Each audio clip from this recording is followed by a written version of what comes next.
पण अर्धा एकर लावून स्वतःचीच रोपं तयार करून तुम्ही क्षेत्र वाढवू शकताय. असं काही नाही, म्हणजे त्यांचा खर्च कमी करणे हा उद्देश ठेवायला पाहिजे त्यांनी. अर्धा एकरापासून 1 एकर, कमीत कमी 1 एकर लागवड करावी, की जेणेकरून आपल्या जवळ आसपास जो काही प्लांट आहे डिस्टिलेशनचा, तिथं जाऊन आपल्याला ते जाऊन परवडतं घेऊन जायला. तरी एका एकरामध्ये किती निव्वळ नफा?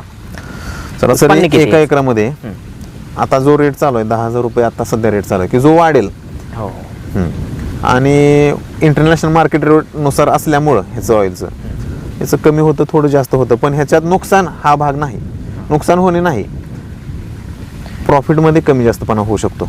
आता 4 लाख वार्षिक मी म्हणू शकतो की 4 लाखापर्यंत तुम्ही मिळवू शकता उत्पन्न. 4 लाख आणि त्याच्यामधून खर्च वजा केल्यानंतर निव्वळ नफा 3 लाखापर्यंत तरी राहू शकतो. हो, 100% 2.5 ते 3 लाख रुपये तुम्हाला मिळतातच.